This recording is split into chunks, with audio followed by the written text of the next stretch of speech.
Hello, you're listening to Inches and Cubes. Okay. That's a cool way to do it, I guess. This is Season 2, Episode 11. Each week, I, Point and Click Nick, and... Paul, Mr. Fist Fowler. And me, Adam, the truest axe. Did you forget your name? No, I just wanted to be dramatic like Nick was. Yeah, so I'm just going to trim out all these silences so it's not as dramatic. But each week, we tell stories from the 40th millennium. So, sit back and hold on to your butts.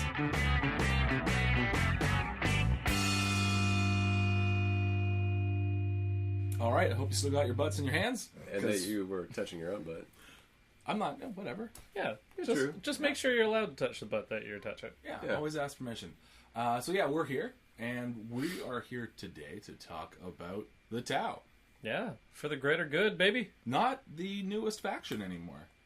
Took a while, but now they're like old news. Yeah, they're not the new kids anymore. Yeah, so interesting stuff. I quite like the codex. It's a fun book. Like, we don't talk about this ever, but I really like the design of it because it looks so clean. It looks so tidy. It looks very different. Yeah, we never talk about like the actual layout of the physical books. It's not almost like an antiseptic design. Yeah, like it looks really nice. Well, that's how their cities are described. Right, like just very planned and sanitized, efficient. Yes. Yeah, so that's what we're talking about. So we are currently beerless. So let's start off with a Red Racer IPA. Who makes that? Central City Brewers in Surrey, BC. So this is not an Ontario-style craft beer.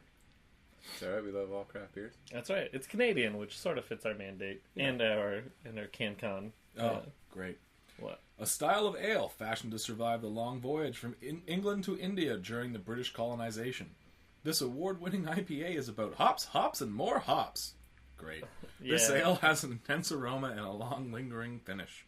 A beer for the connoisseur. This is the brewmaster's choice. I feel like you can't say hops 3 times in a beer and then say it's for connoisseurs. Hops, hops, hops. Yeah. They're having an identity crisis. True. So yeah, as always, we have stuff we talk about before the main topic. It's sort of like a structure that we've put into place. We may or may not have stolen it from somebody else. Actually, that's a pretty tasty beer. I wouldn't say it's hops, hops, hops. I would say it's hops and hop. Like, yeah. Hobby progress. Who wants to kick us off? Nick, you had a lot of stuff on your desk. I did, yeah. I'm gonna actually have to remind myself what I did. Yeah. When you were sitting in the pictures for the feed, I was like, holy smokes, these guys have been busy. So one of the big things that I did, again, I'm actually just loving sitting down and working with plastic kits again. So I realized it for the past year-ish and a bit. Like, it's been resin. And so Sunday I sat down and I cranked out a Death Watch Watchmaster. Like, he's a really cool model. I'm looking at him now. Like, got lots of detail, no posability. Zero posability. Like, he's got the cloak, and he's got the main cloak as part of his back body. And then I'm like, oh, his spear looks so cool. I'm gonna like make him do like a ready to stab pose. But then on the spear arm is the other part of the cloak. Yeah, that's something with those multi-part kits. They're not even multi-part kits. They're like mono builds. You can usually swap a head, maybe swap one arm, and then you're sort of done with it. I find it's a consistent theme with a lot of the new kits, is because they're making some of those details so cool, in such a cool way, like really nice flowing cloaks or whatever, that whatever the system is to make that, the 3D graphic and all that, the way they plan them is like preventing them from... Yeah, honestly, I think what's happening is that they're getting sculpted in AutoCAD, or, sculpted with your scare quotes, and then they're getting parted out. Yeah. I think the computer parts them out. Yeah. Yeah. For ease of transfer to a sprue. But after that, then I cranked out an entire Death Watch Venerable Dreadnought. Super easy to build. I'm like, oh, I lost the instructions. I'm like, wait a minute. Yeah, there's no way to mess those up. Did you magnetize the arms? No, you don't, because there's little like pins on the side, like a peg. And then they come with 3 different arms for the guns. and the guns all have a hole that just slots in and fits fiction style. Oh, smart. And it's super easy to pop in and off. So it's like, it was no problem. So twin las cannon, plasma cannon, assault cannon, and the really cool looking power fist on the Dreadnought. You like that one?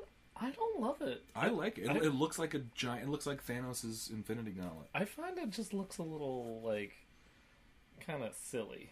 I mean, it looks like you can actually articulate it though, and like actually grab somebody and crush them. I've seen a conversion that had the original like 4-finger Dreadnought fist that we all sort of know, but it took those fingers. Oh, so it had a stubby thumb and then 3 long ones. Yep. So it was like kind of the best of the both worlds. That makes sense. Yeah. So that was a cool kit to build as well. Took no time. Then I assembled 16 Stormboys, and I loved this kit. You've assembled them, right? Yeah, I assembled 40 of them. Okay. Or, sorry, 20 of them. So you probably 30? got over the love. But what I love about the rockets is I was like, oh, again, I don't have instructions. And then I was like, wait a minute. They all fit. So there's like the main rocket component. Then there's the tip of the rocket. And then there's like a weird thing that goes on top, which is either more rockets, even more rockets, or like a control system. Mm-hmm. And you can all interchange them. So no 2 rockets out of all 16 I built are alike at all. That's fantastic. Like, because they're each 3 pieces, right? Yeah. So you probably have something like, I don't know, 300 different options or something. Yeah. Weird thing. I got these from Phil, who, by way of Brian got these a long time ago and sold them to Phil, and Phil gave them to me as part of our swap deal. And Brian attempted to paint them on the sprue. And I've never done that before. Have you guys ever tried to do that? Mm-hmm. And it works in particular situations, and you can't just take the sprue and just go for it. You have to like cut certain parts of the sprue off to make parts that will be showing that are attached already ready to paint. Because that's parts that won't be showing where they attach. Like you do if it's like attached under the magazine of a gun, you can do that's fine. Yeah, because you just hit that with a little bit of silver after you cut it off. But the orc heads, what are they called? Like the sprue channels, go directly on the top of their head, yeah, and then both their shoulder pads. So I was so careful cutting them out, and by the time I got to like 10, I'm like, screw it, I don't care. Yeah. And like there's just big gapes of plastic, right? And I'm like, oh, I do care. So I do care. So I am just gonna go back with probably Army Painter black matte spray, because I'll complain about Games Workshop matte spray in a second. And just give them a light dusting and restart them. I mean, Brian did a good job on them, but it's just like, even if I went back in with brush on primer, you're going to notice the difference. So they're cool. I'm super stoked to use them in a game. And then I just did a lot of basing. You can see them down in the feed. I did about probably 20-30 bases for the Death Watch. The Secret Weapon Miniatures Alien Infestation, which I've used for my Death Watch previously, and that I think I've shown on the channel. And then I sprayed the rest of the plastic Death Watch guys that I have, and a really weird thing happened. What happened, Nicholas? I was spraying them down outside, no problem. Got back inside, put them down on the table to dry, did my thing, went around for a couple hours, came back, they were looking good. I'm like, okay, good, no problem. I didn't ask Paul for his humidity forecast. I looked on the Weather Network. That's good enough. And I came back in the morning, and there was a weird white film on, like, maybe 6 of the models. And I was like, what's that? And I, like, wet my finger, and it just brushed right off with a little bit of friction. And it was so odd. I don't know what that is. Like, maybe, like, if Marco's in the chat, Mark, like, hook it up. But, yeah, like, I just don't know why. I've never seen that one happen before. Yeah. Like, it just doesn't make sense to me. Yeah, me either. It was weird. I remember seeing the chat go by when you were face to face with the issue, and I was like, I don't know, I got nothing for you. And it was the Games Workshop stuff, and I sent a picture to Paul. I'll show you a picture when we're on break, and it's just very weird because, like, when I got up in the morning, I thought the spray paint had, like, melted off because it was, like, white over black, so it looked gray, and I was like, oh no! This makes no sense. This makes no sense. They're back to being plastic. And then I wiped it and went back to black. So I'm hoping that one more quick spray the solvent will help dissolve that. Yeah, maybe. I would almost kind of just give them... Test it on one model. Yeah, I would give them all a quick little scrub. If it just comes off. That's not a bad idea either. Yeah, because, like... They're just Space Marines. Exactly. They're no fiddly bits. Yeah, so just give them, like, a quick little bath, and I think you'll be fine. Yeah, so lots of hobby progress. I'm really stoked to be getting the orcs up and done. Once I get the army built, then I can reevaluate my life and figure out how I'm going to paint over 120 infantry models. With no airbrush. Yeah, it's a good thing you like podcasts, my dude. Yep. So Adam, what you got? Yeah, I did a bunch of stuff. So we did, right after you guys left last week, I airbrushed my Battlefield Gotham fleet with 2 layers of paint. Did a beige and the white to match my Luna Wolves, which was fun. Finished those Thunderfire cannons for our boy Nick Wilkins. What up, what up? And hopefully he's happy with those. I did a test stream for you guys out in the Twitch land. Our first painting tutorial streamed live. I did 2 sessions, 2-hour sessions, teaching people how to speed paint Clan Escher and Necromunda gang, which was fun. So they look pretty cool too. I gotta say, from here, like they're looking pretty rad. You need to get some nice bright pink hair on a couple of people.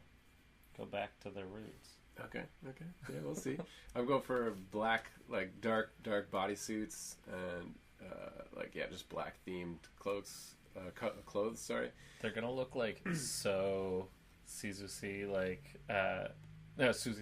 like punk birthday party types. I know stuff that you don't. I know what you're talking about. Yeah. But then they have little red accents for like knee pads, and they all have these weird, like almost like turtle shells on their back. So those are red as well. Turquoise hair, and I just have base coats and a wash on the skin, but I'm gonna bring them up to be like a really bright, like pale skin because they don't see the sun. Yeah. I feel like this is a cool place to throw in a couple extra skin tones and just like get that practice. I know that you're going for a speed paint. Yeah, speed painting.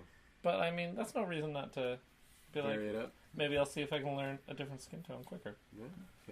I mean, I am using a different recipe for it, so yeah. So we'll see, because I tried out the Scale 75 colors from thewarpainter.com. Let us know if you want a discount on that. We'll hook you up. Yeah, well, you could go to his website and use EWG 10. 10 There you go. and get 10% off your first order. Pizzow. Shoot. Anyways, what else did I do? Did I say Terrain Night yet? Yeah, I'll say it. Terrain Night, we did a whole whack of Necromunda buildings built out of the Shadow War terrain set. And we tried to... We had three of those boxes, and we tried to stretch them out a little bit and get a little more out of those kits by making some more platforms and stuff out of foam core. I saw it's a really good idea. They're gonna look really cool on a table. Thanks. Yeah. And did some Star Trek ships, which are always fun. And I'm probably forgetting something, but that's good enough because that was a lot of things. That is a lot of stuff. I'm gonna quickly jump in there and do a shameless plug. You can follow me on my hobby Instagram now. I'm point the letter N click 40K. Point and click 40K. Point and click 40K. Oh, point and click 40K. Yeah, there you go. All right. So follow me up there. Yeah. DM me. I'll holler back. Slide to my DMs. Ain't no big thing. Does Instagram have DMs? Yeah, dude. Oh, okay. Nah. I don't use it. That blows my mind. But speaking of Instagram, I received the commissions that I got asked to do, and I forgot that they were all conversions made by this guy on Instagram called Anvils of Conor, who does some of the best. Is Anvils of Conor? Yeah. For your, like, the Huskarls and all that yeah, stuff? That's the guy who did them all. He's one of my, like, favorite sculptors. I've done stuff. Get him to follow us on Instagram. I will. Podcast and Twitch. Be like, I'm not painting this. I'll give you $5 off if you follow us. Well, no, it's not him. It's someone that had him commission the models and then sent them cool. to me to paint them. So I'm like, okay, dude, like, let's rock on. So I got those, and there's another Dorn in there. So Dorn's all washed up and to be assembled. I checked over the pieces, and everything's fine. No missing teeth in the chainsword. No missing teeth in the chainsword. Did you get your one from Forgel yet? I did. So I got one with one missing tooth and one complete Storm's teeth. But the funny thing is, they just took the like vent and they clearly just sawed it off and mailed me just the sword. Right. So I got like a box about the size of like an Oreo box, just filled with bubble wrap, and then an envelope filled with foam, and then a sword. I was like, there's got to be an easier way. But with that, I was able to. Well, I got Dorn the actual like armor, skin, jewels, finished. His game base is finished. Oh, it is nice. Yeah, and the display base is almost finished. So I have the display base and the cape left to do on him. And did you magnetize it? I did. So what I did is, I don't know how Horus up there is, but there's these just two random pieces of, well, not random. It's by design. There's two pieces of resin. Okay, so this one does have it. This is a separate piece, but right. So the way that this one works is that there's no. You have to remove those two pieces before you can get them out of the base. Yeah, Fulgrim's like that. So I just like drilled down, dropped two magnets, put two in the top. So now like, if it'll just like snap into place. Yep. And I'm gonna do that on commission too, just because it's like, it's handy and it stops it from being so fiddly. The golds that I got from the army painter, ooh-wee. Nice. Oh man, that set is crazy good. And to clarify, not Army Painter. Sorry. Warpainter.com. Warpainter.com. And you got scale 75. Yes. Yes. I do that all the time. I'm sorry. Not all the time. Just sometimes. Oh, God. But yeah, the Scale 75 metallic set is so good. It was recommended to me by John, who's just a great painter. So when he said that, I took it seriously. And it sort of has like a set recipe, but also you can kind of like mess around inside of it. And like I said last time, shaded everything with a dark violet or an amethyst wash from Secret Weapon. And that gave like a really deep shadow.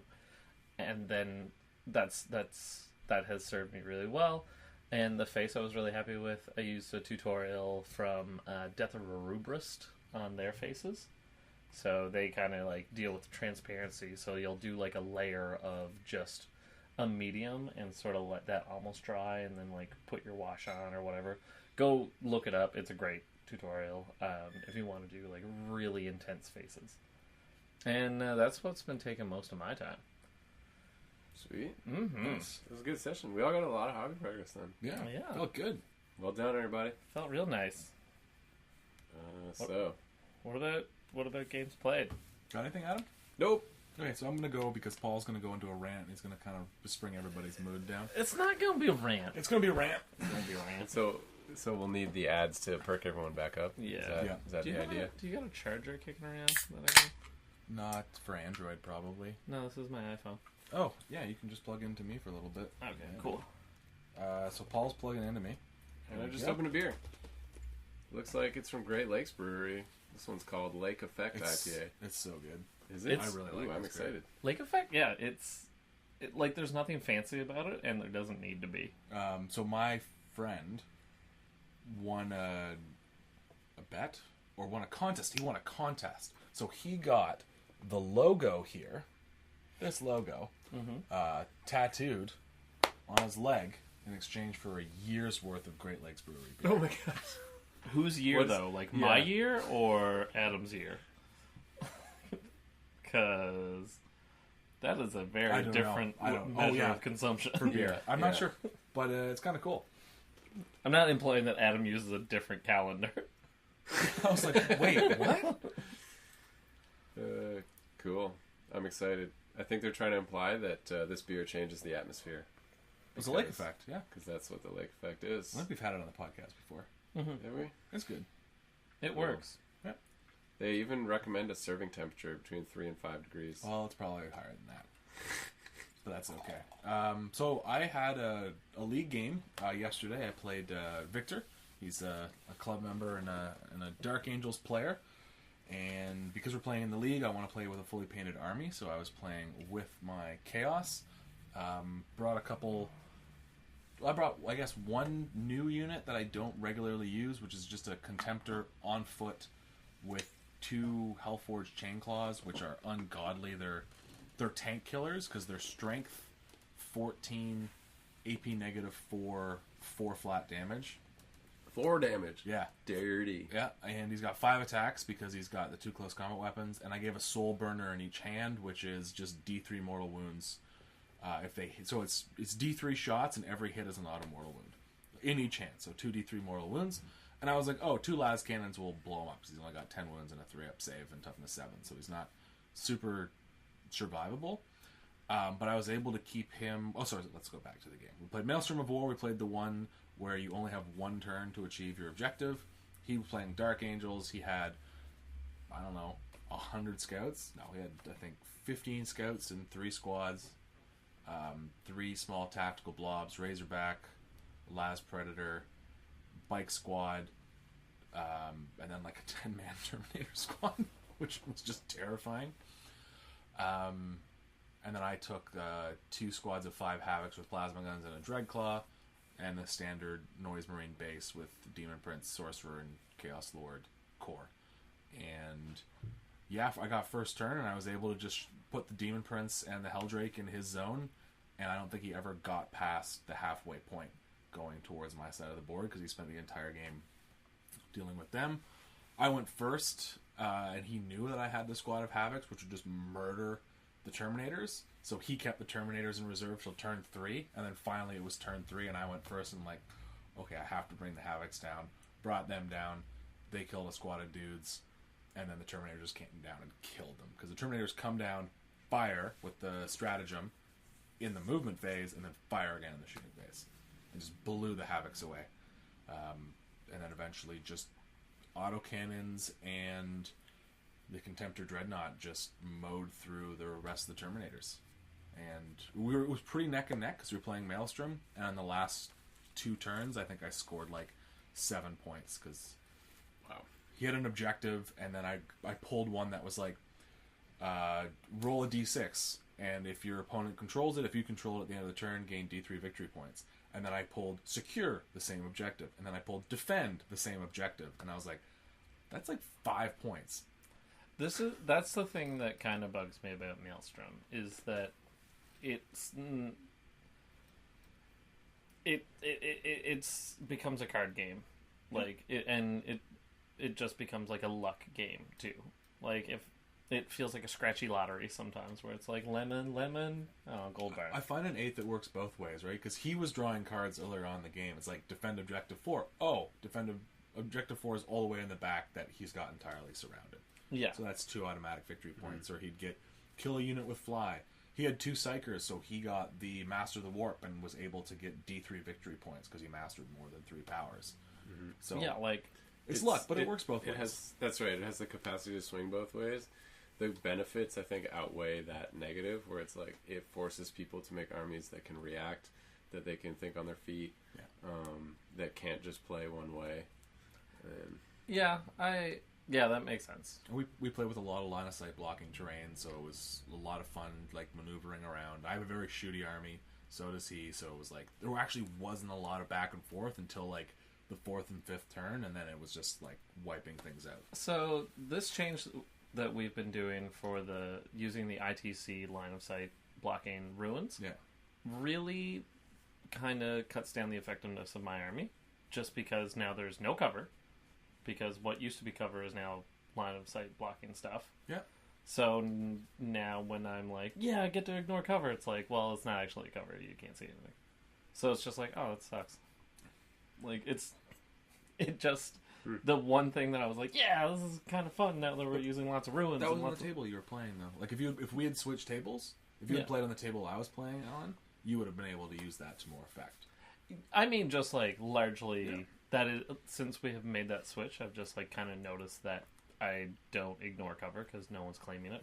That's just a stopgap to make the game better for our club, because we don't have the 8th edition ITC terrain, which is when you're going to talk about why we need giant line of sight blocking pieces of terrain in games to stop people from castling up and sitting there for the entire game. No, that wouldn't have helped.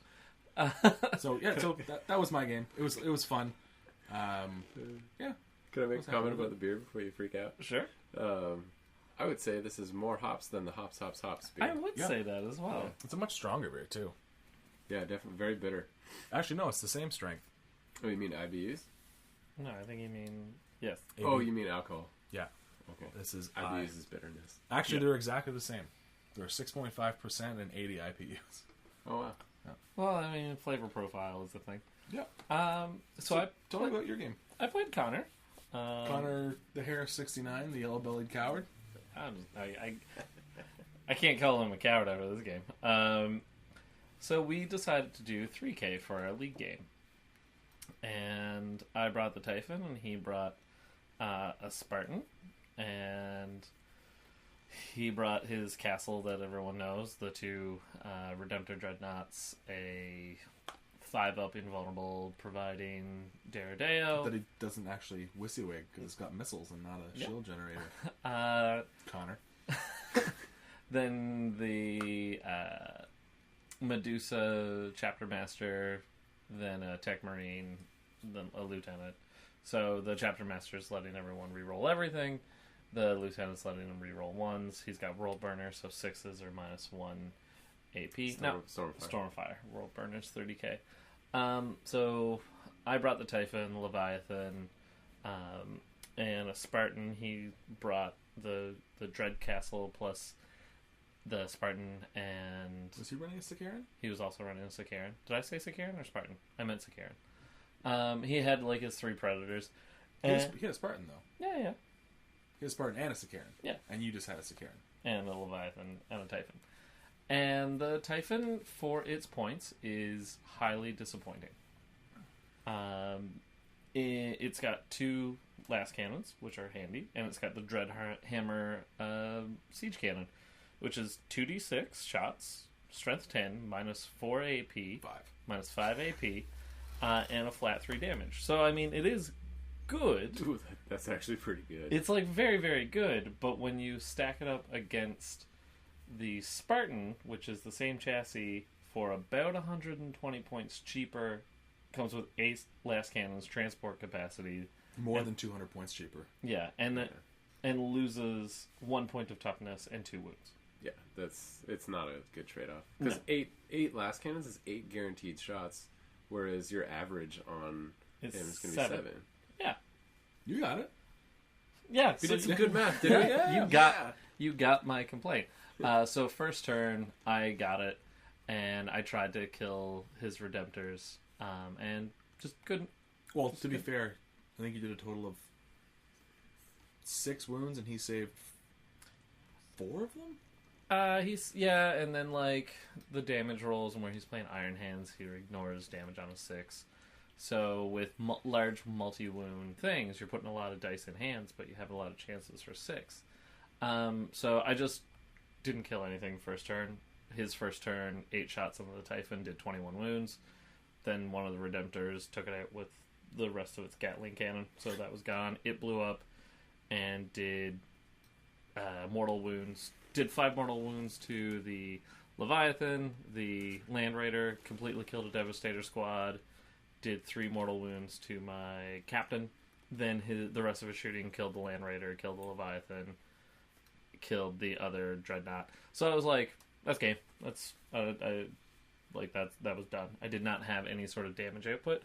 And I think that's just the nature of a 3K game in 8th edition now, where it's like, well, you either win on your first turn or you lose on their first turn. Like, you either kill enough stuff that they can't kill you back. And it didn't have any swing to it at all. The line of sight blocking terrain kind of made it so I had to move around, and then he just was able to move everything just around the same line of sight blocking terrain and just get a bead on everything and just wipe it out. So it was just kind of like the line of sight blocking terrain doesn't really add a lot of effectiveness. Better than nothing, though. That's the problem. Well, like, I don't know. I just find when it was providing some sort of cover, it worked like better. The 8th edition cover mechanics kind of whack. Yeah, because you have to be in cover. It's not shooting through cover, right? So, right. Yeah, no, I get it. It's a tough list. Connor's got a really tough list. Because it's nuts. The thing is, it really effectively shuts down what you're trying to do. So, it's that castle, everything has a 5-up save, then everything gets to deny damage on a 6, so you're putting a lot of dice in hands all the time. So there is like a psychological aspect of like, I should have been doing 10 damage, but he saved 2 of that, and then like ignored 2 more, so now I'm just doing 6 damage. So it adds up. It does add up, especially on large multi-wound things. And then with how many characters are around, he kind of gets to easily achieve whatever it is that he's going for. So it's like, it's not one or the other. It's just like, oh, I wasn't able to do my thing, but you can easily do yours. Cool. And the way that characters work, you can't kind of ping the guys that are giving those benefits. And the only thing that you can target characters with are sniper rifles, and sniper rifles don't really... Snipe? Yeah. Sniper rifles never have worked in Warhammer. Like, just not a thing. Yeah. Just the Vindicators. Yeah. That's the only one. Yeah. Then you roll that one, and you're like, oh, shoot. Yeah. So it was just like I was just like, oh, that sucked. And then Connor was like, dude, that took like 40 minutes. He was like, you want to re-rack and go again? I was like, no. I think I just want to go home. Like, I'll be a good sport about this game, but I'm not doing it again. Yeah, his list, I'd be interested in trying it, but his list is pretty optimized. Like, he's been working on that combo for a while. Yeah. And so for you, especially, like, the Typhon is new for you. 3K is probably pretty new for you. Mm-hmm. And so playing at that level, it probably, just player experience-wise, it probably wasn't very even. Well, it was the sort of thing that, like, my list going from, like, our usual 2K to 3K, I added in a Typhon, and I think... Sakaran. Yeah, Sakaran. So that was basically all I added. And he was able to add the Sakaran, another squad of Stern Guard, and the Spartan. And it was just like, yeah, oh, this isn't cool. Yeah, for 1,000 points. Yeah. To face against that army, you needed something else. Yeah, the Typhon got a huge bump in chapter approved. 300 point bump. Yeah, 300 point more expensive bump. Yeah. And it's like, there was no need for that. No. Like, for no reason at all. The Spartan, however, did not get a bump. Silly. So yeah, and like, that just kind of made me realize, kind of made me a little bit angry at the whole Forge World, the way that those indices were handled. I think you can complain about it, though, with Chapter Approve having come out.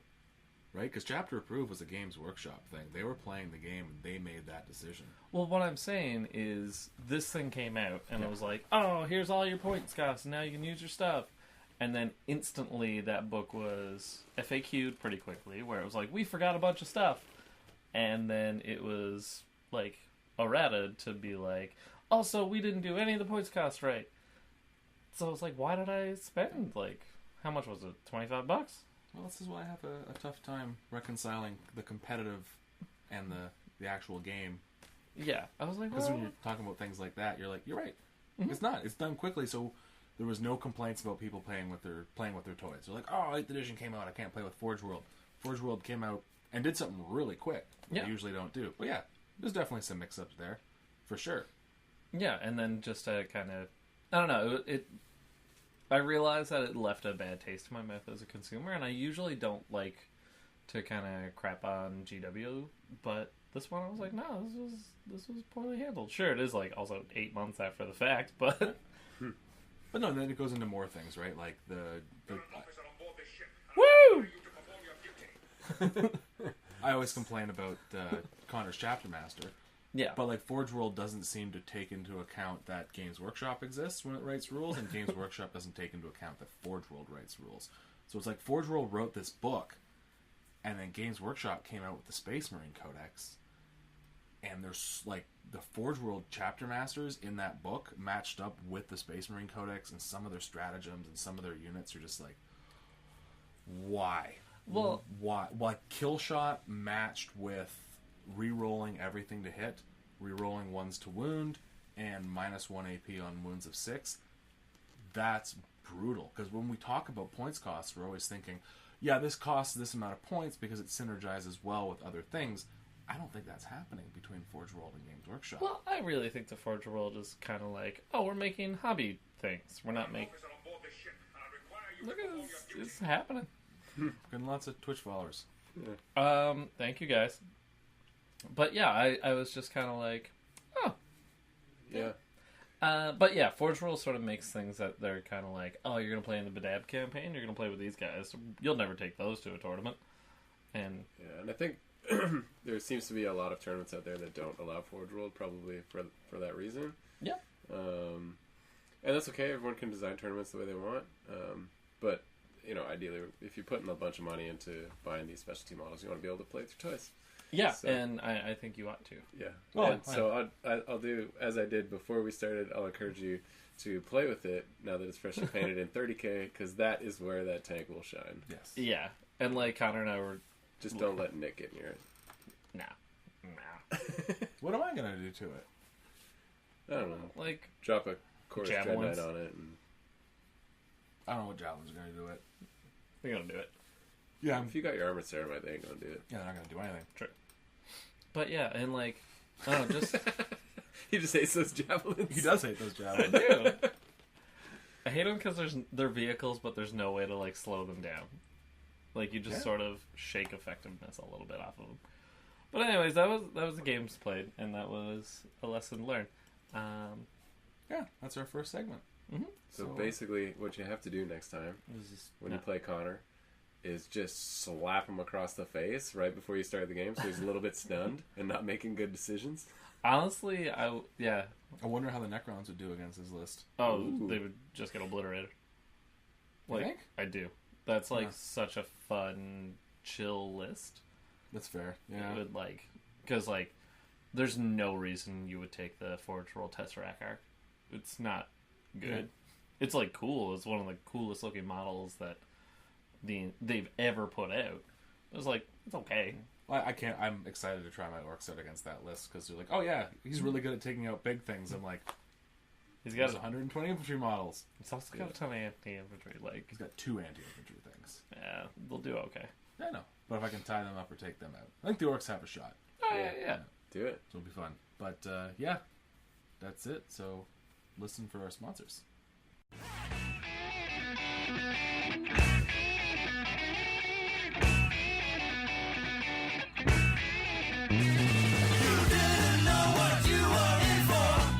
Battle Brothers Studios, a commission painting service passionate about making your miniatures and your gaming table look great. Our philosophy at Battle Brothers is this: your army is our army. Every model will be something you can be proud to show off.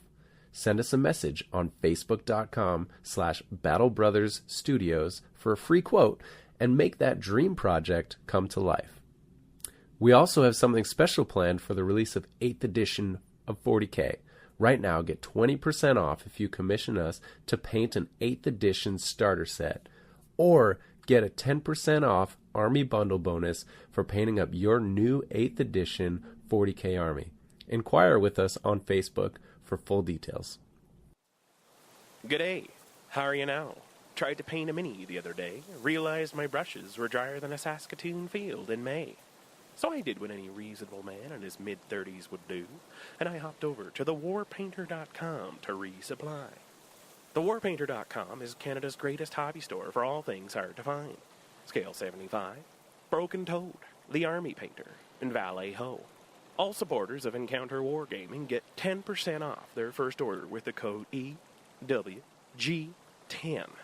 They got you covered. And we're back. And we're talking about the Tau. The Tau are the species that lives on the planet Tau. And other planets. Yeah, but they originated on Tau. Yep. Now, is it Tau or... Because it used to have an apostrophe. Does it still have the apostrophe? I think the planet does. Okay, so Ta'au. it's Ta'au. I wonder what they call themselves. You ever wonder what your cat calls you? Oh, yeah. It's so insightful. But yeah, I don't know. So So I have a question for us. go for it. Just for everybody out there who may be a new person listening to us. And just for funsies. Mm-hmm. If you could describe the Tau in one sentence, what would you say? Greater East Asia co-prosperity sphere with Gundam wing battlesuits. Friggin' campers. It's like he practiced that. That's what he does in the mirror every day. That's his, like, get up. Yeah. Yeah, no. Campers. Okay. I would say surprisingly eager and also surprisingly savage. Yeah. They're one of the youngest races in the fluff. Like, because if you know your Warhammer 40k fluff, like, most everything was created by the old ones to fight the Necrons, or the Necrotyr in the War of Heaven. But we don't really know the Tau's early, like, origins. So yeah, they're new to the scene, and they're just trying their best. Yeah. That's sort of the Reading through the fluff and the codex and stuff, I saw an Inquisitor, and I made the connection myself. congratulations, you figured something out. I did. The Tau remind the Inquisitor, and anybody who knows the fluff, a lot of humanity in the Golden Age, right before the Age of Strife. So, like, lovers of technology, users of AI, really, really getting it, really having that positive, like, we're going to expand to the stars, we're going to, like, interact with other races, and we're going to build, like, an empire. And an empire... Federation. Yeah, well... Yeah, maybe, like, more of a federation than an empire, but, like, look at the Roman Empire, for example, which is a good allegory for the Tau we'll get into later. They did a really good job of bringing in other cultures into their empire if the Romans thought that they could be civilized. And if they couldn't be civilized... Yeah, that's why, like, the Gauls, or not, yeah, well, the Gauls, and also, like, all the Goths were like, you guys can be mercenaries, and then only until stuff started getting, like, pretty janky in the north, they were like, we better make some of these guys citizens. Yeah. Ooh, what you got? Oh, I've got a Midland Brewery. Oh, this is brewed and packaged by Sawdust City. I love It's Midland Sawdust. Brewery, and it's a maple butter tart ale. So, yeah. Cool. They had a contest, and they made this. So we'll That's rate all I'm it gonna on a read. scale of 1 to butter tart, how butter tarty this butter tart beer is. Give me your glass while you talk about Tau. Yes, sir. Thank you. So yeah, the Tau, going right down to the definition, they're a caste-based society that has no or very little warp capability, like sort of in an inborn one, and they sort of like adopt and fold in other races to kind of deal with their weaknesses. So they didn't have warp travel, so they folded in I forget the name of them, but they're big, like, floaty space panda bear things. The Nikasar, Yep, the Nikasar. the psychic space pandas. Yeah. Yep. So they're navigators. They don't do well with hand-to-hand combat. So they were like, hey, Kroot, you guys hang out and help us. After the Tau helped liberate the Kroot homeworld from orcs. Goddamn works. Oh, they're the worst. Always up in everybody's business. Yeah. They're a great bad guy. So, So but here, let's should we slow down and do this in order? Or Oh, are you kind of doing like a summary? summary Okay, of the different races in the Federation. Sure. And then, like, the Vespid are just like buggy people that they kept blowing up until the Tau were like, I bet they can talk. So they captured a bunch and just, like, implanted them with, like, helms that sort of, like, took the way that they communicated and vocalized it into the Tau language. And they were like, oh, they're intelligent. Let's talk to them.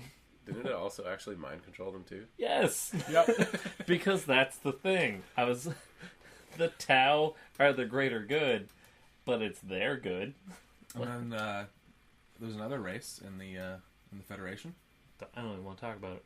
The Guevesa? Gorillas? Guevesa? Gorillas? Humans. Gorillas. Oh yeah. Because a lot of people were like, fuck the Imperium. Come on, man. I gotta edit that out. Screw the Imperium. It's still in there. You can edit it out. Okay. And decided to summit gunpoint. I like it. Holy smokes, the butter tart is really nice. Yeah, it's coming through. Yep. Very mapley. Mm-hmm. There you go. But yeah, a lot of Imperial Guard units, PDF forces, and entire planets in general go to the Tau because, again, it's more of an Empire thing. I get the sense that kind of like the Imperium, but probably a little bit more benevolent. If you just pay your taxes and join the Federation and give soldiers to fight, then you're going to be left alone for the most part. Yeah, it feels like a serve or die situation. Oh, very much so. I've read a lot of really great short stories where, like, they'll surround an entire Imperial Guard unit, ask them to surrender, and then the ones that do get souped up Tau guns, and the rest just get annihilated. Yeah. And then those Imperial Guard, like, try to recruit more. But it's this one short story I read, and I can't remember what it was in. It was in one of those, like, compendiums of short stories. Oh, yeah, like Inferno. Yeah, it was about an Imperial Guard officer who was like, I found something I can truly believe. It's like, I never believed in the Imperium, and I see all these races working together, and, like, everything I was ever taught growing up was a lie, that humanity was superior to everybody else. And it was just, like, a really interesting take. And, like, at the end of the story is him giving his life to save an ethereal that he's, like, bound to protect from a space marine. That's pretty rad. And it was, like, really cool. And it was, like, quite, like, compelling for a short story. No, yeah, no, the GW short fiction was really good. Yeah, so So we got a lot of this talk about greater good. what is the greater good? What is that? It's- And we could even bring it all the way back to the early days of the Tau. So the early days of the Tau, they were a very warlike species, actually. They had... The castes were more of subspecies at that point. So the Earth caste... Almost like different tribes. They're very tribal type people. Yeah, Yeah. and they had like different physiologies simply because of where they lived. The Earth caste were the like strongest physically and the most sort of mechanically inclined. Fire warriors lived in is it a plains? Yeah, out in the plains. Yeah, and the wastes. so they're like a hunter-gatherer society and much more martial than the rest of the Tau. The air caste lived in the mountains and are like super tall and like kind of airy. And then the water caste lived near the water, and they're sort of like more of a diplomatic trade people. So they tried to like kind of get everyone to like, they would hire people and just sort of try to the diplomatic way of dealing with their aggressions. And then we have another one, the Ethereals. Which came right out of nowhere. No one knows quite where they came from. So their physiology is interesting because they either secrete pheromones or have like a very, very low band psychic ability. So they basically can but like suggest people like within a vicinity of them to like...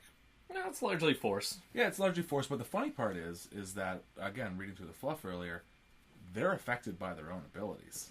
So they get high on their own supply? They get high on their own supply. Like, so if they're like, oh, we're fighting for the greater good, they're actually believing it themselves and then transmitting that out. They're not like trying to manipulate people. It's like they're actually spiritual leaders who believe in what they're selling. So that would, that lends itself to maybe think that it's more of a psychic ability, or then it's like more of a, or even it could be like a sort of nonverbal communication through pheromones. Yeah, and there's been cases in the fluff as well as them being able to influence other races, but usually only through actual touch. Whereas Tau, it's kind of like a bubble, 6 inches in the game. But to a lot of other races, it's by touch. And they're really weird. They're a very strange bunch of dudes Yeah, and ladies. That's another cool part about the Tau. Yeah, gender parity amongst most things. So the Ethereals just sort of walked out of nowhere, and they were like, dudes, we're going to be all friends, and, like, what we'll do is, like, work together and then take over the stars. And I was like, cool. That's a good idea. Yeah, that's a good idea. It's greater than the other good ideas. We'll call it the greater good. So during the heresy, or just after the heresy, the Imperium sent probes to this part of the world, this part of the galaxy, and they found what you guys are talking about, like a very Stone Age, Bronze Age, whatever society. And they're like, we don't have to worry about these guys for a long time. And then they came back, and they were all like, we've got pulse rifles. I could blow up melons from a mile away. So a cool part about the Tau is their ability to adapt, to change tactics, and to adopt new technologies. Because before they met the Imperium, for example, they never used Riptide battle suits or their super heavy walkers. They invented those to fight Titans. Yeah. The Imperium doesn't invent anything. Well, first off, we should mention on a, like, galactic geographical scale, they're on the eastern fringes. They were far away from the Eye of Terror and anything that would have had. What's east when it's a 3D plane? It's just, that's what it's called. I know. So is it up? It's yonder. It's on a galactic arm spiral on the opposite end of the Milky Way. Right. So from Terra. That's why it was a long time to be discovered. And yeah, I think one of the defining characteristics of this race is innovation. Like, they are trying to find a better way through technology. And the way we see it in Warhammer 40k is bigger and better and walkier guns. Mm-hmm. Yeah. So their general fighting style is called the Mont Ka, and the philosophy behind that is what the fire case kind of brought along. And they're okay with this advancing technology and changing way of life as these castes came together. But one thing that they were staunchly against was changing their fighting style. That these rituals, these methods of training, these strategies and tactics always had to remain. And this was kind of the philosophy, to deliver the killing blow right away through target prioritization and heavy concentration of fire. And don't they have another? The Kalyan. The Kalyan. Yeah. What's the Kalyan? Kalyan is the patient hunter. So one of the cool things for Tau, like, they don't like taking casualties. They're hyper aggressive, but they don't like to expend lives needlessly. So Mont Ka became not popular with anybody who's not a fire warrior. So the patient hunter is literally, that's why the Tau don't build defenses. They don't have bunkers. They don't build trench lines. They will retreat and reposition to bring the enemy into a superior position and then annihilate them. Yeah. So, work smarter, not harder. Yeah, exactly. Then yeah, that's them. So and then they encountered the Imperium of Man. Well, even before that, let's talk about when they encounter the orcs. Sure. A tiny, tiny sub unit of orcs. Yes, and I think they tried to negotiate with the orcs. The orcs went yes, and then knocked them over the heads with a club and stole their guns and ran away. Because it literally says in the Orc Codex, or the old Orc Codex, that, like, orcs are hired out as mercenaries all the time. They can only be bought with weapons, and then they will eventually turn those weapons against the people that they bought them from. Yeah, so you just have a plan on how to kill them. So there's this funny part in the Codex where it describes briefly, like in one sentence, an interaction between one of those diplomats who went out to negotiate with them and whatever orc leader they're talking to, and it describes it as, like, the orc just decided to have some fun and just, like, murdered the whole diplomatic whatever you call it, congression. Hey, what's that? This is our last Henderson's beer from our brief sponsorship. Who knows, more might be coming. We'll have to figure this out. This is a Winter Spice Blonde Ale. We've all had it on tap at Henderson's. It's delicious, and we're going to have it here. I like that we're drinking a Winter Spice on the first day of spring. We got to get rid of it all. Winter's over. It doesn't feel that way in Toronto. No, it does not. Thank you, Kaiser. Alright, so they encounter the orcs. It's totally not what they're used to. It totally catches them on the back foot and by surprise. The way that they're totally savage. Totally... The back hoof. The back hoof. Touche, my friend. And so they have to adapt, and that lends itself to kind of that mention of they do adapt, and they adapt very well. Farsight. That's where Farsight comes in. There you go. We can tell his story in a second. But through this constant battering by the orcs... That's good beer. That's a really good beer. Pause and review. Tastes like Christmas. It's actually very light for a winter. Yeah. But we get that spice. Yeah, it's not without its charms. What is that? That's Cardamom? That's the one. It's sweet. Maybe a little nutmeg? Tiny bit of nutmeg in there? I don't have a nose, so... I mean, I have a nose, but I can't smell. I know, this guy's He's been hanging around. He's like, wait, they're going to make a joke about that. We would. It's right there on your face. No, I got it between my fingers.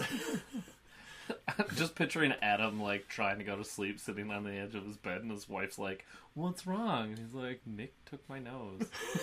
And he left. He didn't give it back. And then, like, she has to be like, Adam, none of us have noses. And then you wake up because Nick took all of them. And you wake up because it was a Twilight Zone dream the entire time. I totally have dreams like that. Oh man, yeah. I had a weird dream, and I usually don't like telling dreams, but this one's super quick. Where you know those like Samsonite, Halliburton briefcases, like the silver ones. I had a dream that I had one of those on my bed, and I was trying to pack it, but stuff kept falling out of it. But the thing I was trying to pack it with was just gore and like viscera.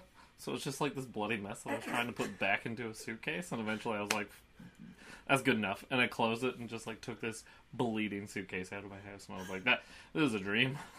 That was not a dream. So anyways, I think I'm evil. Yeah. I think I'm evil. This is Paul living out his own episode of Dexter. Yeah. So they come across the Kroot in their adventures fighting the orcs, who are just getting slammed by these orcs. But the Tau come across them and they're like, "Hey, wait a second! These guys are actually really good at fighting these guys." Yeah. And they form kind of, was this their first alliance? I can't remember. I think they talked about it. I think they allied with the Demiurge. The Demogorgon? Yes. For their interstellar travel. Basically the squats. Yeah, the squats. Yeah, because they have like a space fleet that is unparalleled. They're good ships. Sweet. But yeah, I think like the Kroot was the first, or like one of the early mercenary groups that they contacted. Yeah, sweet. And they were happy with the success of that kind of union in their peoples and amongst their little federation, is I guess our term we're going to stick with for the rest of the episode. But then they come across the Imperium of Man. I'm going to say Empire. The Empire Man? We'll just switch to Tau Empire. Yeah, that's what he said. Yeah, because that's what it is. Yeah. It is not a federation. Yeah. There is no equal footing of these races. And so let's talk about how they deal with that. Nick, you had a really good handle on the Damocles Crusade. Yeah, so I think their first real experience with humanity came during the Damocles Crusade. So Damocles Gulf is a big gulf of basically void, dead star systems where there's nothing of value. On one side is the Tau Empire, on the other side is the very fringes of the Imperium. So very sparsely settled. Some hive cities, some bigger planets, but like not really in the Imperium. And the Tau started launching their colonization fleets, landed there. A lot of the planets fell to the Tau through sheer diplomacy because they don't have contact with the Imperium. There's subtle mentions of concentration camps and depopulation of loyalists to the Imperium.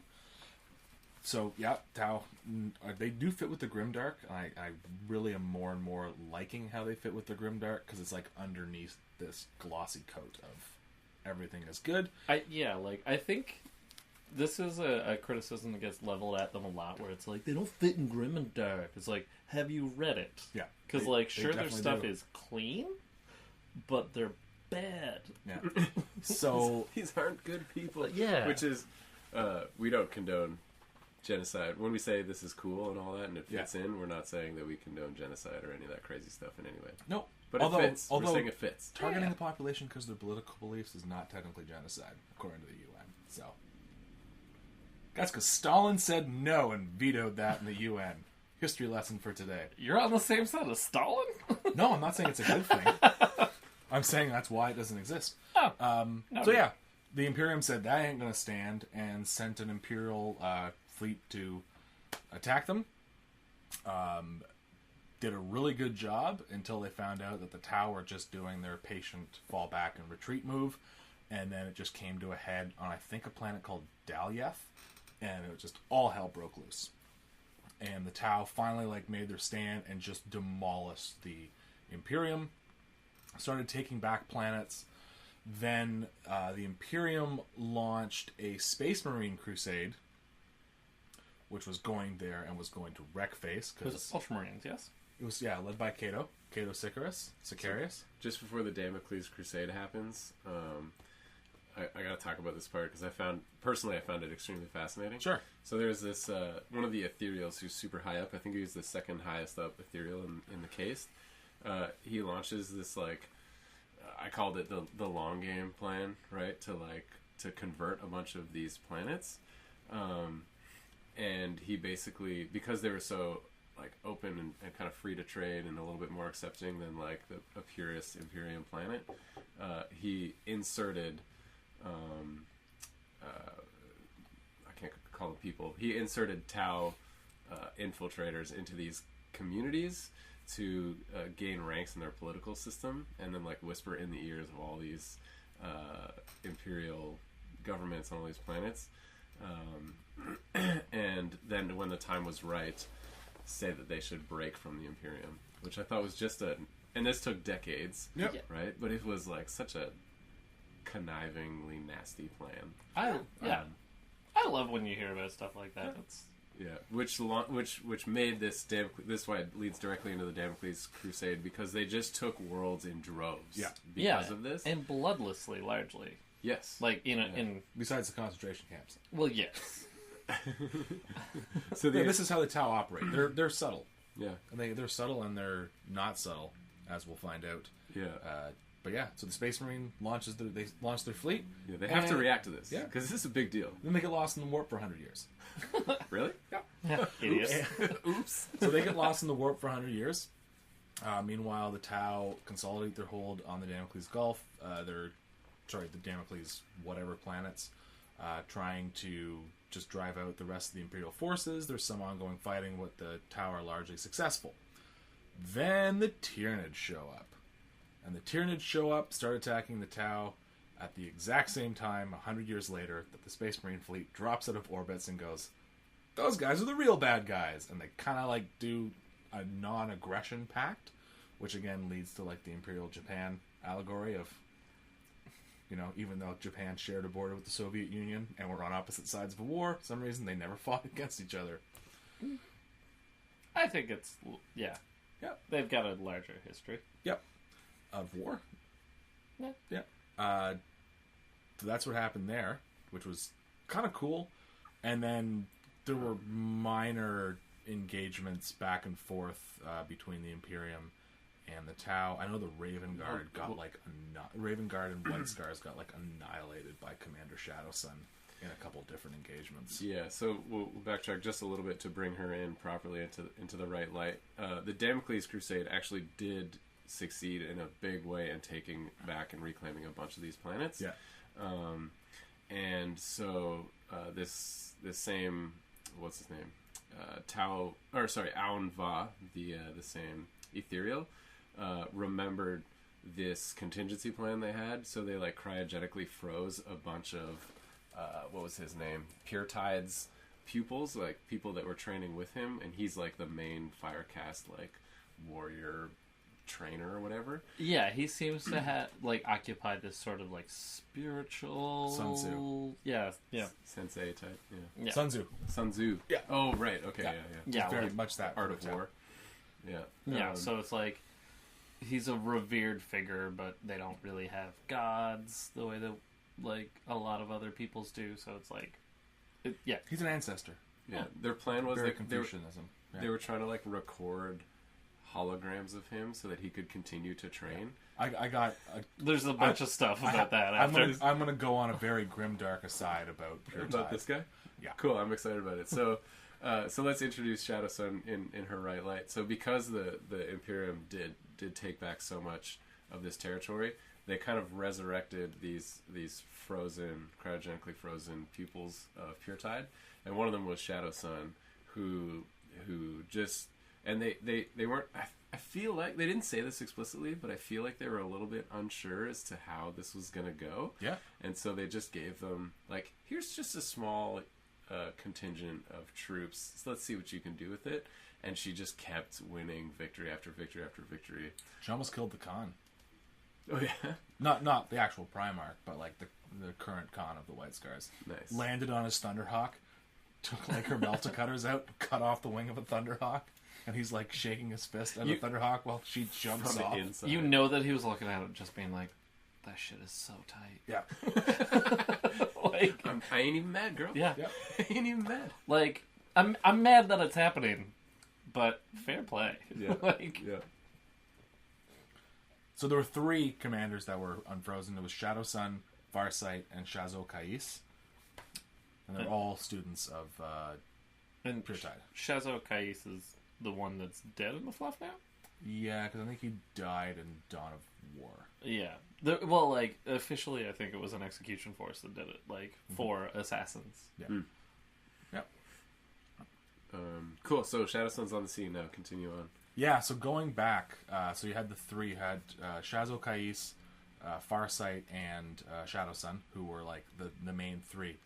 Now, when Pure Tide was still alive before he died, the Tau transferred his consciousness into a whole bunch of Pure Tide nanogram chips, which are a signature system in the Tau codex. And what they are is they are kind of like an upgrade to a brain that contains some of his memories and teachings and tactics and strategy. A lot of Tau commanders have this uploaded into their brain. Spoiler alert, it's ghoulish. Yeah, it's not good. And the Tau plan was to unfreeze these 3, then have one unfrozen for a 10-year span, then unfreeze the next, freeze the one who was unfrozen. So there's always 2 frozen and 1 unfrozen to lead the Tau Empire's military force. So kind of like Vampire Elder from Underworld. Very much so. Meets the Grounders leader in the 100. Yes. Nice. Yep, very much so. So post Damocles Gulf, once the Tau have retaken the Damocles system, Farsight finds out about this plan. He's not happy. He also finds I ain't going down, son. He also finds out that when the nanogram chip is removed, they go brain dead. And Tau, they're not all about war, right? They're supposed to be retirement. They're supposed to be more to life than that. And that's why Farsight leaves the Empire and starts the Farsight enclaves in the Damocles system. Because he just doesn't want anything to do with the Tau Empire and doesn't want anything to do with the Ethereals. Because he knows that they're just nuts and they don't really care about their citizens. So it's a really weird sort of creepy, we're going to take this chip out and you're dead. Yep. And part of your brain is now mixed up with this other brain, and it's super cool for us. And they're like, no, my brains. And then the lights go dark. So as it stands now, going into the 8th edition, the Tau are in their 5th sphere of expansion. They're pushing new colonies and new systems. They lost an entire colonization fleet to their sub-realm transition drives, which means they didn't have Geller fields and the entire fleet disappeared into the warp. And they're starting to really encounter Nurgle and Khorne for the first time, and they are not having a good time. No. They literally found an entire planet full of lakes of liquefied Tau bodies, and just Death Guard just throwing more Tau, and then the Tau were like, "Yes, we'll attack the Death Guard." The Death Guard were like, "Okay." Have you seen the lakes? Like, They're huge. They're on our MLS listing. yeah. So basically, like, yeah, they find it, and like the Plague Marines have actually infected the very bedrock of the planet, which is. I love when GW writes stuff like this, where it's like, the bedrock is sick. And it's like, that's rocks. And they're like, yeah, how crazy is that? So yeah, like, that's just crazy stuff that's happening. And to go back to, like, the idea of adaptation and change, what's this gonna bring? Like... Yeah, I don't know. There's a lot of fun stuff going on with the Tau Empire. And then one thing before we actually go into the codex proper, Adam, you mentioned a certain ethereal named Anva. Anva was actually killed a long time ago by an assassin who targets psychers. That particular assassin. So that's a little bit of a giveaway for what the ethereals probably do, because they're not going to send an anti-psyker assassin against a dude who has no impact in the war. But the Tau hid this from the entire population, and Anva, or is it Anva or Anshi? I think it's Anva. Is just a hologram. Oh, snap. That is programmed, and there's probably like another ethereal in a tank behind him, doing the old wizard from Wizard of Oz thing. You don't think it's like, please state the nature of your medical emergency hologram? Could be. Yeah. He's his own person. DS9, baby. He's got that... Holograms are people, too. He's got that portable emitter. Voyager. Whatever. I was talking about DS9. He was in DS9 for a hot minute, wasn't he? Yes, he was. Yeah. I was talking to a friend of mine over about how good all the Klingon episodes in DS9 are. Oh, so good. Like, she was like, like, she just had a kid, so there's a lot of, like, not being able to leave the kid alone. So she was like, I'm just gonna watch DS9, and, like, when I'm talking to her, she's like, Klingon episodes are the best! Like, they're so good. They just mess up the whole station. Yeah. Like, every time. It's just, like, it's the ones with the characters that you want to see again. And, yeah. Anyways, this isn't our Deep Space Nine podcast. But we do have cool Star Trek gifs on Twitch. Yep. So, the rules. One of the best rules. We're just going to go right into it. One comment. Okay. That was a good section of fluff. It was. I'm very, very proud of you, Adam. I'm like this podcast and doing a little bit of research, all done today because we do things by the seat of our pants. Woo! I really like the fluff of the Tau. Yeah, I really do. It's very interesting. It has given me a way bigger appreciation for them. I still don't want to buy them or collect them. No, but I got a lot of respect for the writing and the fiction around them. Yeah, and you can play against them and feel like you understand the greater story that's being told and be like, I'm down with this. I'm just going to kill the ethereal. That's my main goal. Yep. I'm a bad man. So all Tau Empire units, not Tau Sept, because that's an important distinction, Tau Empire units, have this special rule.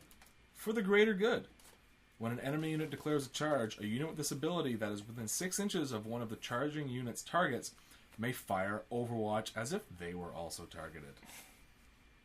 Wow! That's so good. That's really nuts. Especially when you start pairing things like certain SEPs, which is like chapter tactics that hit Overwatch on a 5 or a 6. Or a Yavara battlesuit, which has a flamer that is strength 6, negative 3 AP, 3 damage, and does 2d6 auto hits. So dirty. And has like a 12-inch range. So there's a lot of wacky shit that can go on here. Also, it just mainly is everyone's protecting each other and functioning as one strike force. For the greater good. And then here's where the Kauyon and Montka, the patient hunter and the killing blow thing come into effect. So a commander, who is your HQ captain, chapter master, has this ability. So once per battle, your commander can either declare a Kauyon, which is patient hunter, or Montka, which is killing blow. So Kaoyun is, until the end of the turn, you can reroll failed hit rolls for friendly Sept units within 6 inches of the commander, but these units cannot move for any reason. So if you're like, we're in a good spot, I'm going to pop this ability, and now everyone within 6 inches is rerolling all failed hits. Mm-hmm. That's pretty cool. Like 1 turn Chapter Master. Yep. Yeah. And then at Montka is you can advance and shoot as if they hadn't moved this turn within 6 inches as well. So that's like, we need to move forward and grab that objective. Let's go. Yeah, like use one, then the other. Because that's... No, can you use one? Oh, okay. One only. Yeah. Yeah, you pick one. To recognize that your commander only prescribes to one of these schools of thought. But you don't have to pick in advance, right? No. Okay. No. So that's their main total overall rule. Yeah. It's kind of like we're going into battle with this in mind. Like this is our strategy for this battle. Yes. Yeah. Or this is what I have been taught. And this is my philosophy on war. It could be. Yeah. So, I don't think there's any new units in the codex that weren't in the index. Yeah, so we don't have to do any call-outs like that. No new units, but we can do our favorite units. Yeah. I'm gonna be dumb, and I'm gonna go Kroot. That's fine. Just because woo! Oh, talk about the Kroot in a minute. What you got? I got Le Paysan Saison. Traditional farmhouse ale, unfiltered, small batch. It's Belgian style, and I don't think we've had this before, so I'm going to read it. Do it. We bring you the taste of Belgium, with our Canadian Brewing Awards gold medal winning La Paysan Saison. This style originated from the farms of Belgium, where it served to refresh the workers as they toiled in the fields during the long, hot summer months. Blowing up there, Adam. We ferment our Le Paysan Saison, I'm going to say that 100 times, warm to give rise to many distinct fruity aromas, which we then complement with a generous dose of beautifully tropical Amarillo hops. The initial malt flavor gives way to a crisp, dry finish with a lingering fruitiness from the Amarillo hops. The result is a remarkably smooth, refreshing beer that anyone can enjoy in the hot summer months. I gotta close it. It's not summer yet. You know what? I'm gonna go ahead and enjoy it anyways, because I'm a rebel. And I much appreciate saisons. Like I spent a lot of time with my dad trying out new microbreweries as he stayed at our house for like 6 months, and he does not like them. No, I like them. They're a little funky. They're a little farty. Yeah, they like. I don't know, farty. They're a little farty. I give myself way too much head. I like it. It's good. Yeah. No, there's some farty in there. Ooh, Tell me about the Kroot. Crisp. That's crisp. Tell me about the Kroot. The Kroot. One, they're fast. They move 7 inches. Paul's waiting for me to pull up a codex because he is woefully unprepared for this episode. Whoa, no way. Nope. That's a Kroot Hound. The Kroot, they move 7 inches. They're bird people. Yeah, they're bird people. They also eat people and like things. Oh yeah, remember in Dawn of War they could eat people and like regain health. Yeah, so they learn genetically, and they have is it an HQ unit in this now? The Kroot Shaper? An elite unit. An elite unit. So a Shaper picks what Kroot eat because the Kroot kind of change with the genetic material that they're eating, so they can adapt to their environment. But yeah, they move 7 inches. Their weapon skill 3, ballistic skill 4, which, whatever. Strength and toughness 3, 1 wound, 6 up save. Low leadership 6. But cool thing is that the Kroot rifle in melee is +1 strength, so they're strength 4. Which is a good way to make up for that strength 3. Because I looked at it, I was like, initially, and you guys were here when I was talking about it, I was like, that's sad. Toughness? Strength 3? Yeah. Yeah.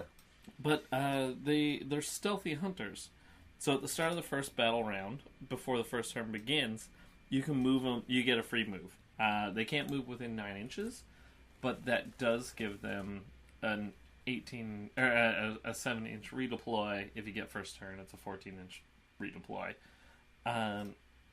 So yeah, it's just a really cool screening unit that I really, really like. Super cheap. Super Colts cheap. is cheap. With bolters. Yep. Which is awesome. Yeah. I'll go next. This is actually I actually started a little Tau Force way back in the day when they first came out. I bought a unit of Fire Warriors, a unit of Crisis Suits, and a unit of these guys, my favorite unit, which have even cooler models now than when they first came out, the Stealth Battlesuits. XV-25 Stealth Battlesuits. And we were talking about this, Nick, you pointed this out earlier, with their homing beacon. Yep. What a cool ability. So they basically drop a little beacon within 1 inch of their unit, and then a friendly unit that is in the Manta strike hold, whatever it's called, the low altitude drop. Manta strike, that's it. Of all of the deep strike, like, holding chambers, this might be the worst one yet. The worst name? Yeah. They're in a plane, like a No, they're in a Manta. Manta strike? Come on. Like Hyperspace Oubliette is the best one. I know, but Space Marines have the Thunderhawk. You're saying it's actually not as cool as an oubliette. Right. Yeah. Like, it's so generic. It's just a Manta strike. Yeah. Get out of here. I didn't feel it, so it didn't Just happen. spit all over Adam. Yeah.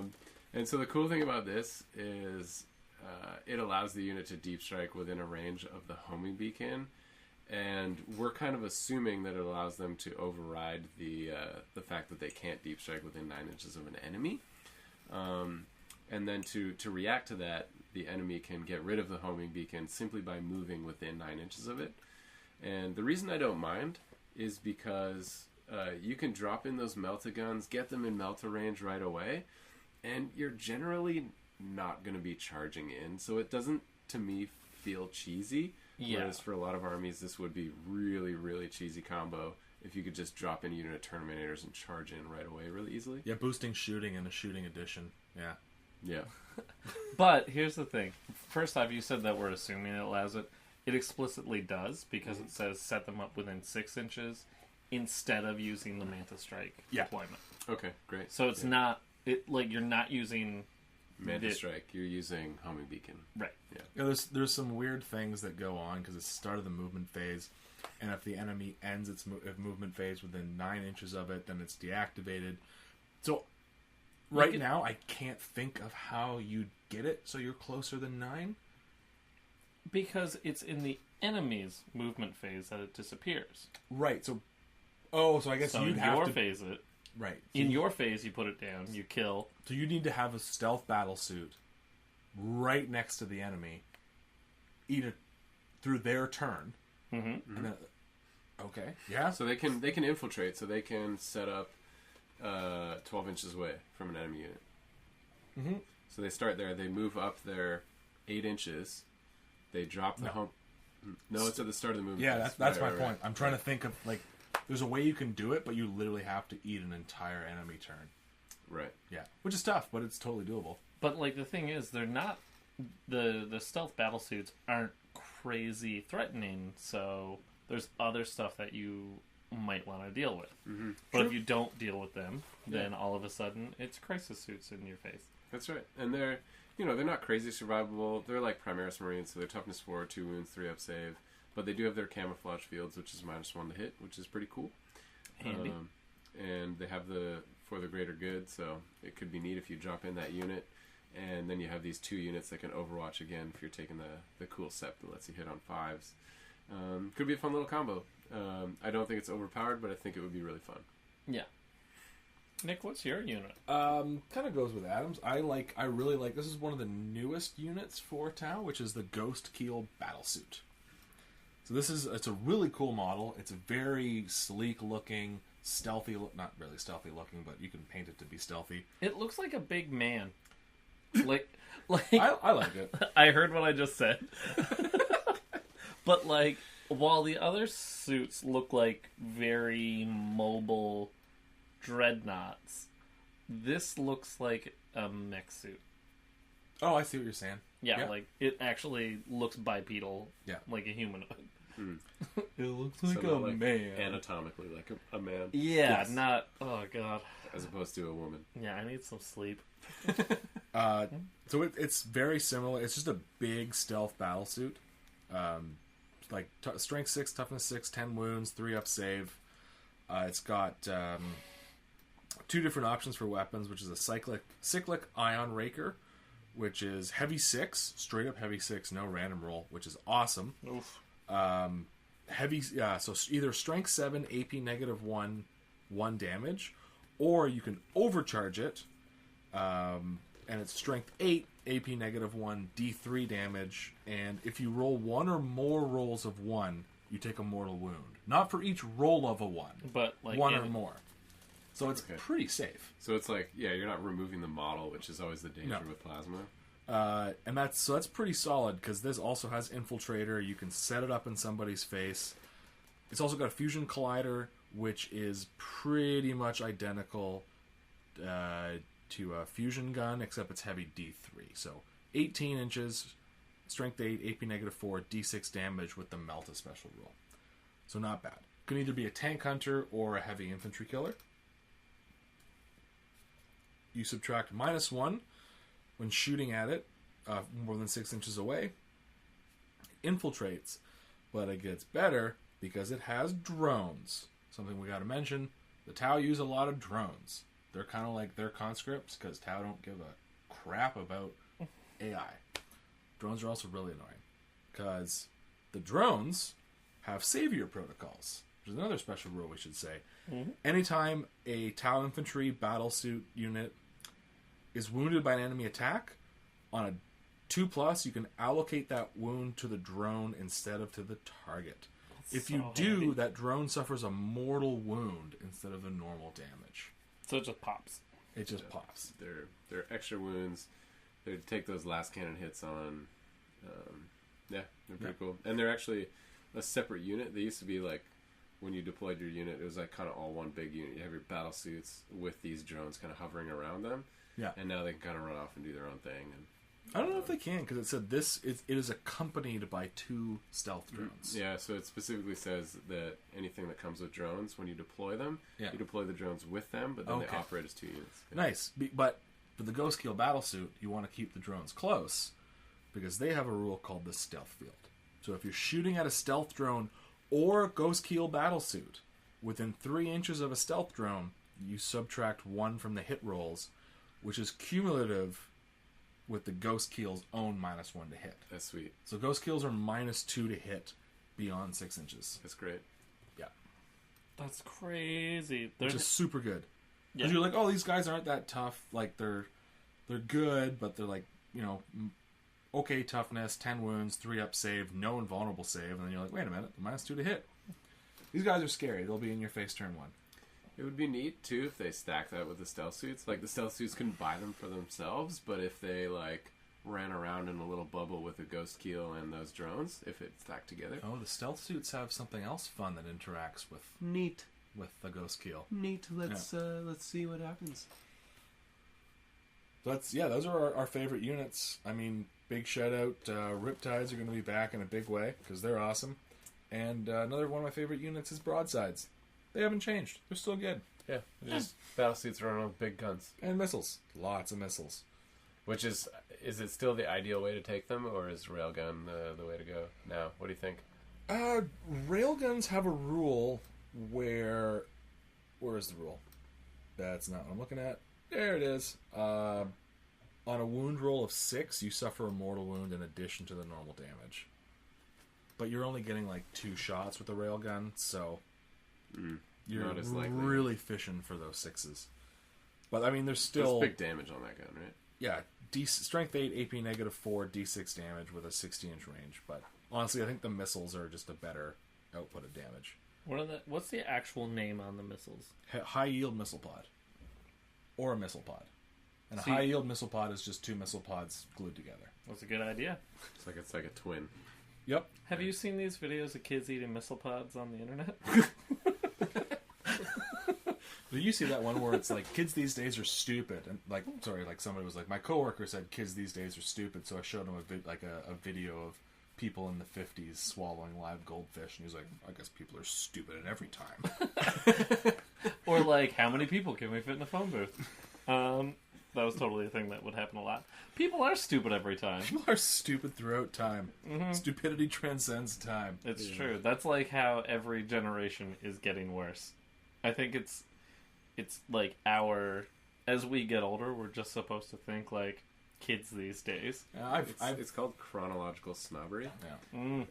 Where we look back in time and say, "Oh, those people they're clearly less than us, and we're so much more enlightened." Yeah, it's like I can't build a computer. Like, from nothing, right? From vacuum tubes and dryer components. Nope. You don't know what's in a computer, do you? No, seriously, that's what they use. My dad had worked back in the day with the punch cards. Where like literally your computer program was a stack of cards with holes punched in them, and you fed them into this machine, and it would like do what you wanted it to. That's crazy. Yeah. So now I have SEPs instead of chapter tactics, or craft worlds, or high fleets, or regiments, or legions. Mm-hmm. War bands. What else is that? The Orcs one? No, Chaos have war bands. So what's the Orcs one? They're not out yet. No, how it. Right. But there'll be clans. So what's your favorite Tau Sept, guys? Well, I'll go ahead and find out. Why don't you tell us your favorite Tau Sept? The one that stood out to me immediately was the Sasia Sept, Calm Discipline. So it's add +1 to leadership, which isn't the biggest deal, but also in the shooting phase you can re-roll a single failed hit roll when a unit with this tenant shoots. So that's kind of cool, especially if you have a bunch of individual battle suits running around. Yeah. It may make your railguns more effective, what have you. You know, it's just your characters with those melted guns. It's just gonna give them free rerolls, which saves you command points around. Which sounds pretty cool. So, I really like the Farsight enclaves, and like it really fits to Farsight's fluff, where he learned how to fight orcs the best, and the best way to fight orcs is to get up close and personal and just blow them away. Yeah, like super up close. Let them don't fire till you see the red of their eyes, and just peel them off the planet. So you re-roll wound rolls of 1 for models with this tenant for shooting attacks against enemy units within 6 inches. Yeah, that's like a cool late game one, because I feel like the Tau in turn 3 and 4 suffer the most, because it's like, well, we're going to eat it, but this is going to work in your close charges as well. Yep. And yeah, it's just a handy one. I like it, and it does feel fluffy. I like the Borkan Sept, superior craftsmanship. So the idea is that like these weapons are just better because they know what they're building, and you add 6 inches to the maximum range of any rapid fire and heavy weapons they're armed with. So if you want to reach out and touch someone, these are your dudes to do it. Sweet, right? There we go. That's the Septs. Also, like Borkan is fun to say. Yeah. Is it because it's like... It sounds like...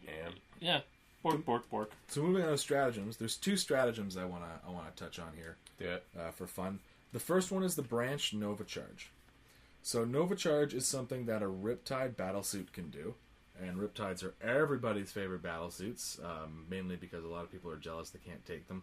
I think they're awesome. I hate fighting them because they're super annoying and super good for their points. And I'm going to keep stalling until I can pull up the data sheet. There it is. So, they have a Nova Reactor, which is basically a miniaturized nuclear reactor. I'm going to say that, but it's probably not. Yeah. And you can choose 3 things to do. Probably fusion. You can... Fission? No, fusion. Go on. Probably fusion. You can choose one of these 3 things. Get a 3-up invulnerable save. Move 2d6 in your charge phase, even if you don't declare a charge. That's really cool, actually. Or change the heavy burst cannon from heavy 12 to heavy 18, or the ion accelerator from heavy d6 to heavy 6. That's handy. So this ties into the stratagem because for, I believe, 1 command point. Yeah. Branch Nova Charge, 1 command point. You can choose 2 of those effects. So good. So you take a mortal wound, and you choose 2 of those effects, and you're probably going to take 3-up, either the 3-up invulnerable save and the overcharge, or overcharge, blow somebody away, and then jump behind a wall. Yeah. The one that I like is also the Borkan stratagem. It's one command point, and it lets you re-roll a random number of attacks with a weapon. So if you've got a ranged weapon that does d6 or 2d6, you can re-roll one of the dice. So you have to declare it before you roll, though, I think. Yeah. That's weird. Like, why wouldn't you just use a command reroll? Well, because what if you wanted to use command re-roll to re-roll the damage? True. Yeah. Okay. Like, what if you Yep. absolutely need to kill something? I like this. I also just like the idea of guys being like, alright, first off, our weapons are a little bit longer range because we made it. And, like, you know the Charlie Day character in Pacific Rim? Yeah. Picture him as a Tau telling a guy about a gun. That's what the stratagem means to me, where it's just like, okay, but what you do, alright, so you drop this in, and then you sort of, like, break this part, and I know we're not supposed to break it, but we break it, and then it just fires farther and harder. Like, just nuts stuff. And, yeah, there's just something about that one that I really like. So I'm going to pick one. This is Orbital Marker Distribution Uplink, and this goes along with the Sept that I chose, the Sasea Sept. It's 2 command points for the Orbital Marker Distribution Uplink. That's a mouthful. And basically you take a character from your army and you shove it right into the middle of the enemy army. Because, wait, hold on a second. Start of your shooting phase, pick an enemy unit visible to the Sept character. So actually you don't need to shove them right up in the middle. You just need to be able to be in a good position to see a bunch of the army. And so that unit and all other enemy units within 6 get a marker light counter on them. Nice. So Yeah. that leads to my next point. We completely glossed over marker lights. Let's talk about it. Oh, Marker lights are super important to Tau. They don't have a psychic phase. This is kind of their buff phase. So lots of things have marker lights. Pathfinders, the Skyray gunship. There's actually a character who's 1 power level. I'm not sure how many points he is. He just has a marker light. Cool.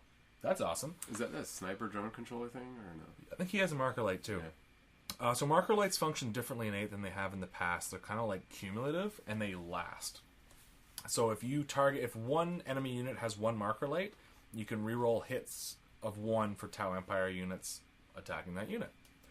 2, destroyer and seeker missiles fired at this unit use the firing model's ballistic skill rather than only hitting on 6s. Seeker missiles are kind of like hunter-killer missiles, and they only hit on 6s unless there's 2 marker lights on a target. Also, marker lights are cumulative. You don't burn them when you use them.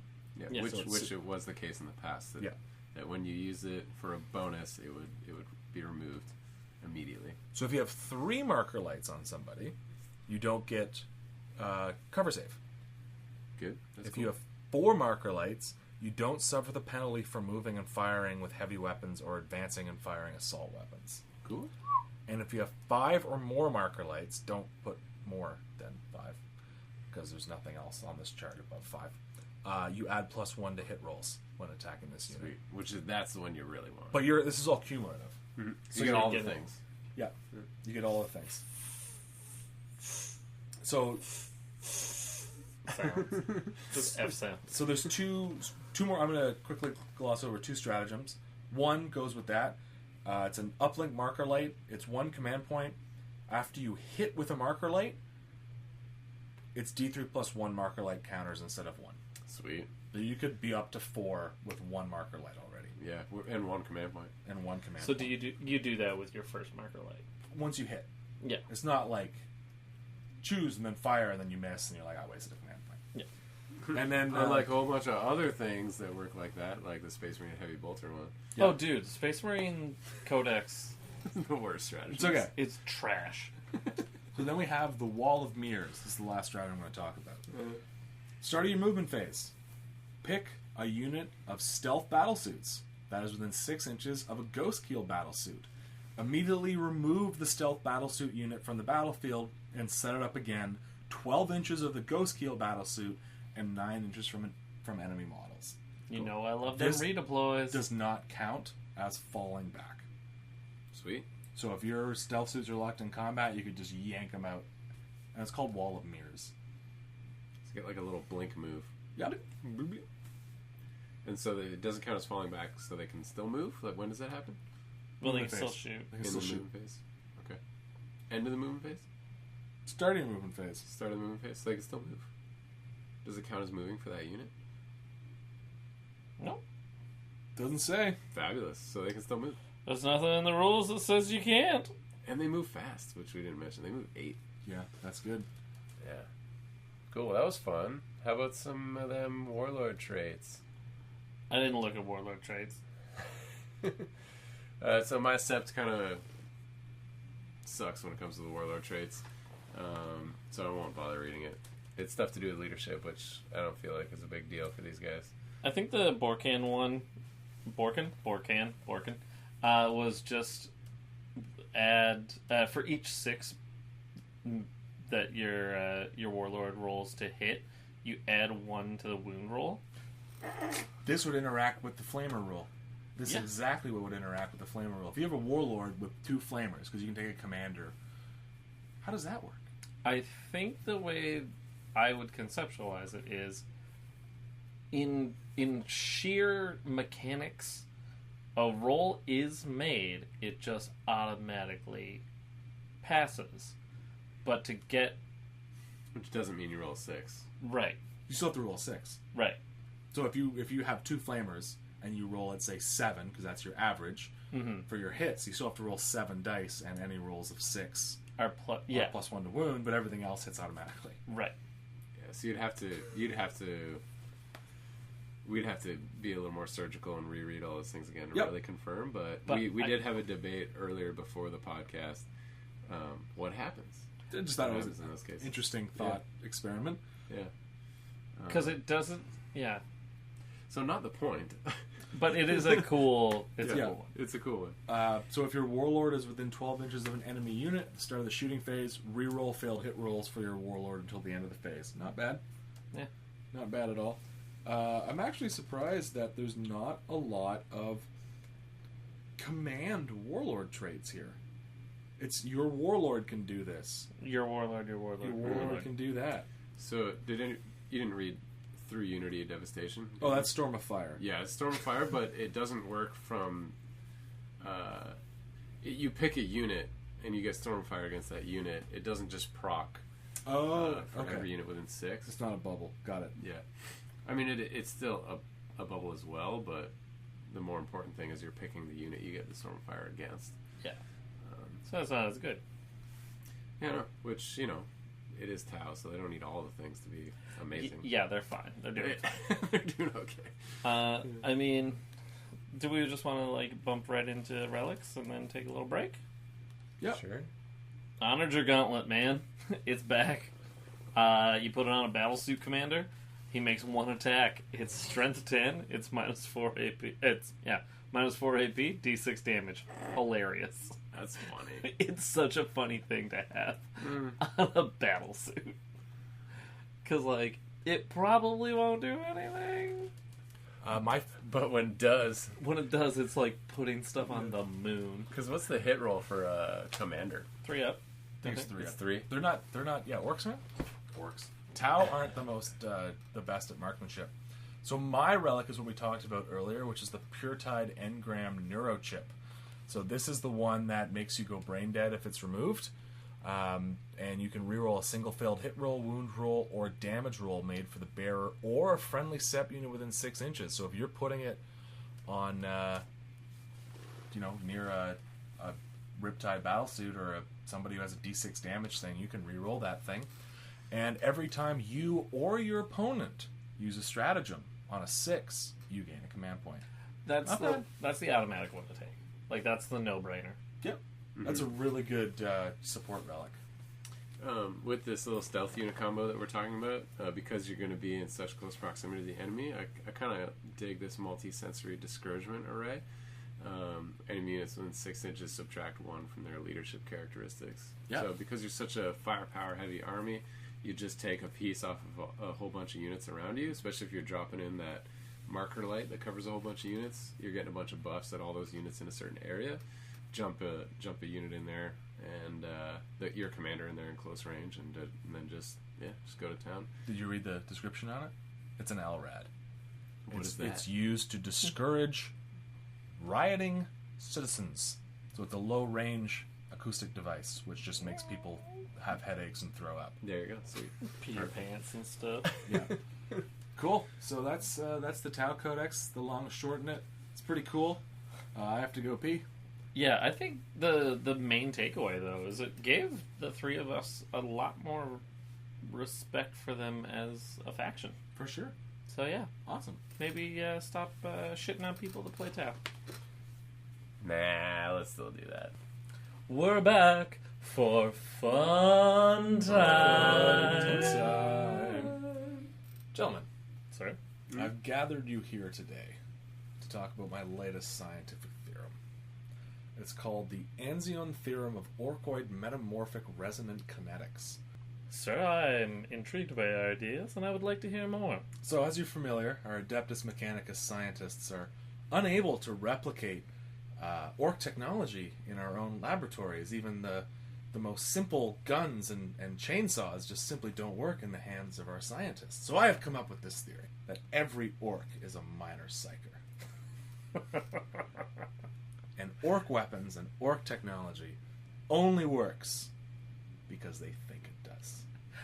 This is your theory. No. This is like one of my favorite bits of fluff that, like, the red vehicles go faster because everyone agreed they did. Yep. The guns, some of the guns are just boxes with bullets in them, and, like, orcs are just essentially pointing them and going, bang, and a bullet comes out. Like even if it's just a Kleenex box. Yeah, you put a bullet in there. That is, like, one of my favorite theories. So, for example, a war truck with a mob of orcs in it sputters and dies. The boys hop out and have a look. One of the boys says, "The bloody thing is out of gas." The knob hits him in the face so hard that he goes unconscious. "Look here, I'm the boss, and I filled this thing up before I left.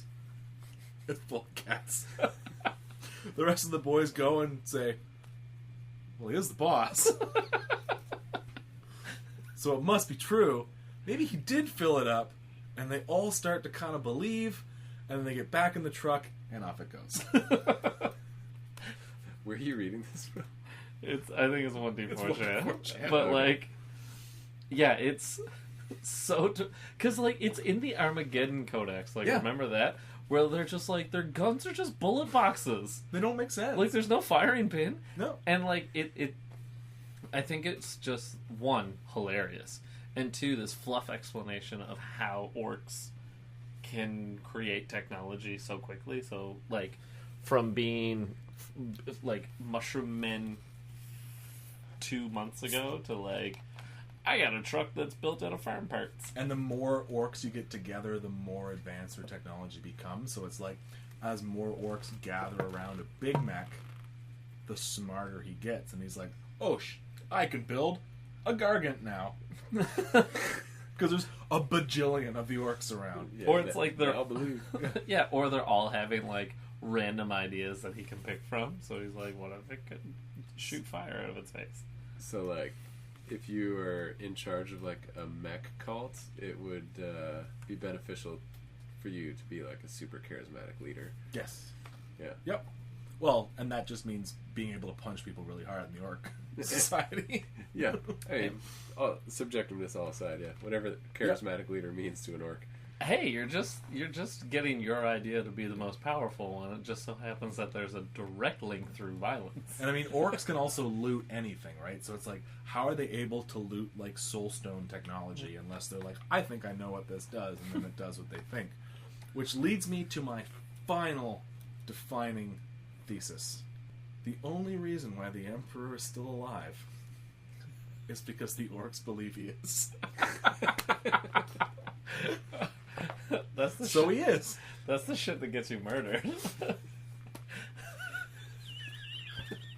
So the entire orc race is like, that old dead Umi is still out there. Well, he beat the crap out of them on Olenor. Yeah. Yeah. And they're like, he's still alive out there somewhere. And so he's still alive. That's really funny. That's next level. That's like Black Mirror stuff, right? Yeah. Yeah. Just thought that was a fun time. That is a fun time. Alright, guys. Stay safe out there in podcast land. Leave us a review Yeah, Do it. on everything that you yeah. can. We should really put these calls to action at the front of the podcast, but you know, do that podcast shit. Give us a review. Give us 10 stars. Yep, Maybe that means you got to make a fake account and give us 5 stars twice. that's true. I don't care.